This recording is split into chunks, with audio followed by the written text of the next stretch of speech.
All right, welcome to MTV Crib, the sports videography edition. Today we're doing a tour of my sports videography studio, so come on in and check it out. And voila, welcome to my sports videography studio, which you probably notice is much more of an office space than a studio per se. So sorry to disappoint if you were expecting this big photography style studio with all these different backdrops and lights and cameras. This is not it. It's not because I'm not professional enough. I've done work for the NBA, the UFC, NHL, a bunch of international sporting events, and all from, not from this place obviously, but from a similar studio. And the reason why there's no sort of, I've got a bunch of equipment that I'm gonna take you through in a minute, but the reason why this space is not built to film is because in sports, you never, ever, doesn't matter where you are in the States, Australia, whatever, athletes will never come to you. You always go to them. Doesn't matter if it's individual sports, team sports, you always have to go to their facilities. So for example, basketball, I'll go to the club's training facilities and they'll organize a space for me to set up. And same thing like on media day, they'll have a huge space somewhere where there's enough space for everyone, whether it's the photographers, the videographers, the media, everyone will have their own space and they have to set up their own mini studio within the space that they're given. So there's no point for me to have something here because it would be great for my YouTube videos, but that's about it. A few things I want to address before I take you around and show you what everything does and obviously show you all my gear. As you can see, this place is pretty bare bones at the moment, so there is a lot of echo that you're probably hearing and hopefully not too annoyed by so far. I'm working on it. I've got acoustic blankets and stuff like that coming in, but it's coming from the States. I'm in Australia. It takes a while. But hopefully I'll get to a point where this place sounds just as good as my previous place. And also this video is gonna be very much so a run and gun type thing. I'm not gonna do those crazy B-roll shots of everything I'm showing you. I've got just a couple hours this afternoon to put this together. So it's gonna be basically like a YouTube short, but like 10 minutes long. So anyway, without further ado, let's get into it. Okay, so this is basically the editing side of the office. So this is a spare desk. So when I have freelancers coming in to help me on different projects, that's where they can sit. And I'm right here. This is my editing station. And the reason why these two are together is because of this thing, one of my latest acquisitions. This is a NAS server. This is where all my footage is. I think I've got 1, 2, 3, 4, 5, 6, 7, 8 times 10 terabytes. So 80 terabytes in total. But this is the beauty of this thing. It's first of all, it's set up in RAID 5, which means that I'm only using 72 of those terabytes. There's like one drive that's loose. So I'm not going to go in the whole technical explanation, but what it means is that if one of those drives fails and just stops working, I don't lose anything. I can just swap it for a brand new one and it'll be like nothing ever happened. So yeah, this is perfect. I can connect 4, maybe 5 computers to this thing. This is why they're close together. And the idea is that we could all be editing in 4K simultaneously and it would all work perfectly, very smoothly, no speed issues. So yeah, I've put all my footage in this thing. And just to give you an idea of how quickly things evolve, this little thing right here has replaced this bad boy over here. So that thing has the same amount of space, is a little bit slower, obviously much bigger, and would make a lot more noise. So this is why I love this one so much. Obviously it takes a lot less space, but for my YouTube purposes, with the other one, I used to have to shut it down every time I would be filming because the fans would just, especially in the summer, would just go crazy. And so if I have to reshoot, I have to shut it down, and it's just a mess. It would take forever. So with this thing, I can leave it on. It doesn't really make that much noise, and yeah, I love it. So this is my editing station. I rock an 2018 iMac Pro. I've got two monitors. Well, basically this is the iMac Pro itself. The one on the left is a Cinema Thunderbolt display, I think it's called. And this is just like a Dell monitor. So as you can see, I have my Premiere Pro set up across the two screens, and I'll have some other stuff going on the left if I need. And on this one, it's just a full screen output. So if you're producing videos strictly for social media, this guy right here is probably a bit overkill. But if you're like me and you're producing a lot of content for the big screen in various stadiums or for TV or, bigger sort of media, having a full screen output like this is definitely helpful. And otherwise, other than this station, when I'm on the road, I've got this guy, which is also from 2018. It's a MacBook Pro. 2018 was a big year for my wallet. In here, I've got this little thing. It's an SD card reader, which works much faster than the one on the computer. If I need to plug in external drives, I usually put them in there because I've got cables sort of already sticking out, hiding in this box, which is very helpful. That way I don't have to go behind my iMac Pro every time, which is also why I have this thing here at the bottom. It's just easy access to all these connectors. All right, so if we move on to the filming side of the office, right here we've got a couple of C-stands that I obviously use to put up lights. I've got much cheaper stands that I use as well on location because they're lighter and easier to carry around when I'm traveling. But as far as like having the top quality, heavy stuff that's gonna manage like big loads, C-stands are where it's at. The server we already sort of explained. At the moment, it's not plugged in. It's just there because I want to eventually sell it, hopefully. Here, I've just got a bunch of cables that I need sort of regularly because I've got obviously a lot more of them, but they're all tucked away in a bag somewhere. So it's just good to have these ones accessible.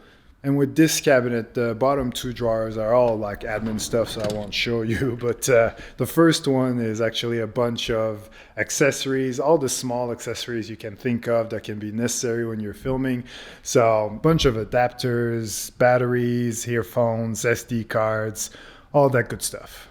I've got a fair bit of filming equipment in this cabinet here, so I'll take it by section. The first section is not the most exciting one. It's actually my charging station, so that's why it's such a mess. I've got a lot of cables, I've got batteries charging as we speak. This is actually a bit of a teaser for my next video. This is the brand new DJI mic setup.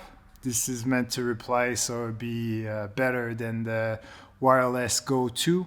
My next video is going to be a review of this thing. I bought this with my own money, by the way. I was just really excited about it. So yeah, I'll keep you posted.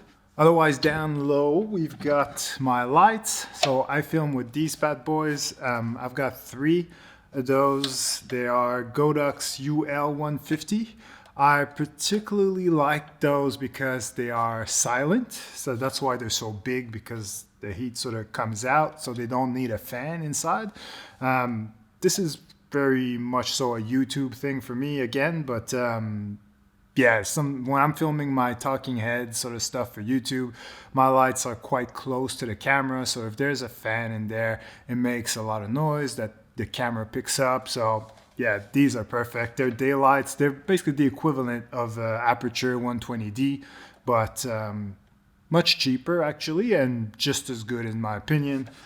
Each light comes with this remote, which is attached though, it's not wireless, but it controls basically the brightness with a dimmer. You can all sort of link your lights together as well and control all of them through one, I think. I've never used that function, so don't quote me on this. And when it comes to power, you can obviously just plug them in the wall, or you can put a V-Lock battery on this thing. So it makes it very easy to use these lights either on location or when I'm filming outside.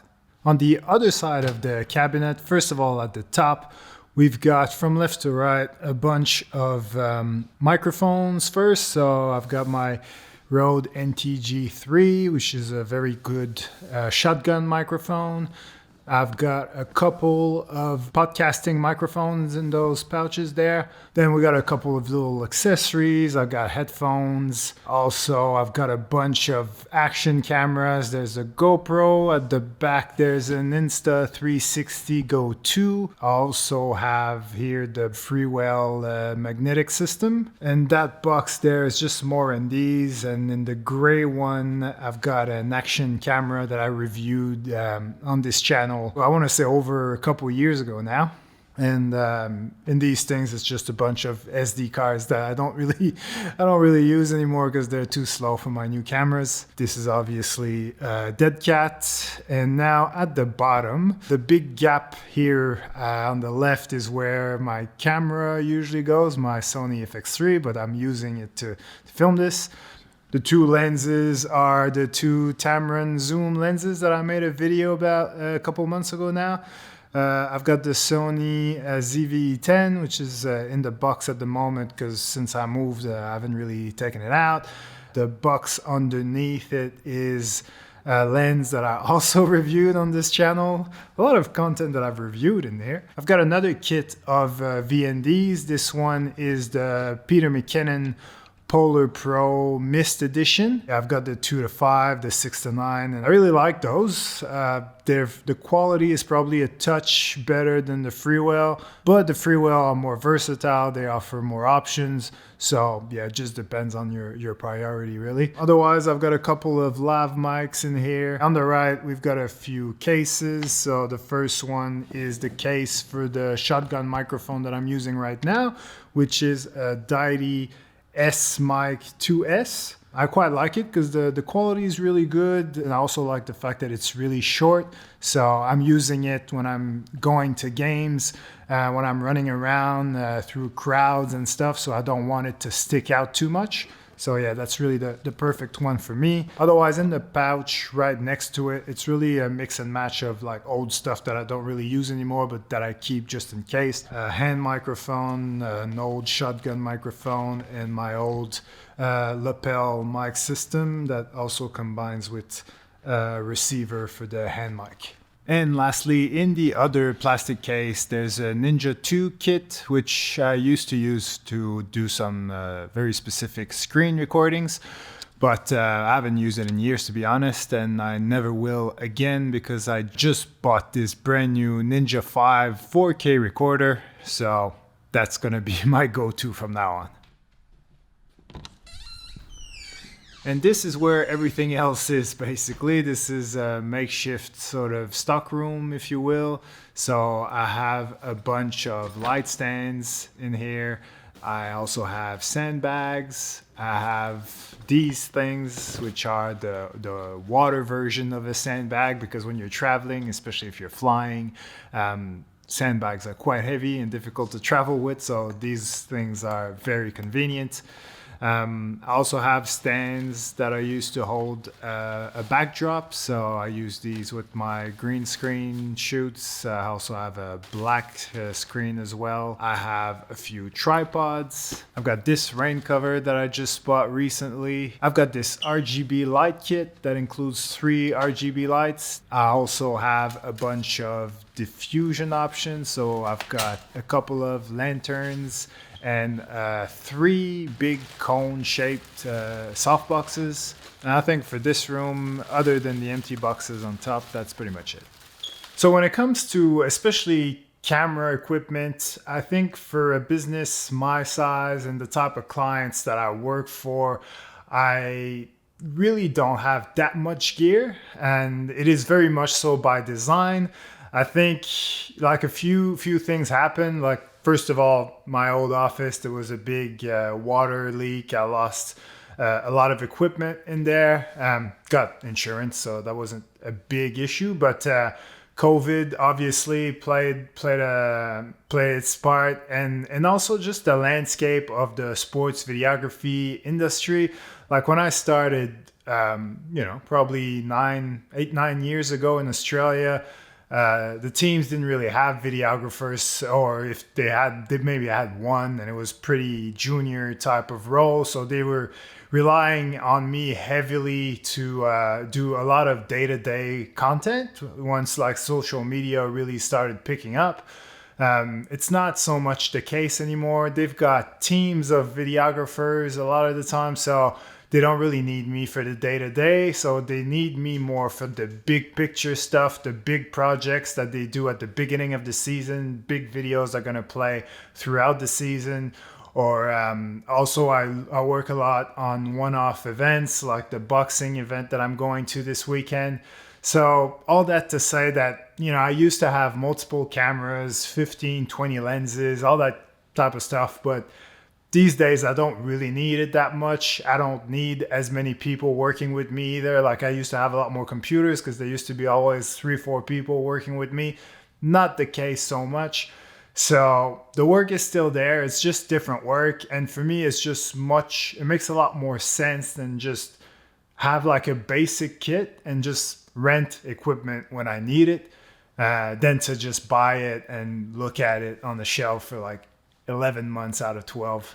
So yeah, ultimately I've got a good sort of foundation, and when I need more, I just rent it or I hire people who have equipment of their own, and that seems to be doing the trick for the past couple years, I'd say. Anyway, I hope you guys enjoyed the tour. If you think there's something I don't have that I should be having, let me know in the comments. Otherwise, make sure you subscribe if you don't want to miss my DJI mic review, and I'll see you guys there.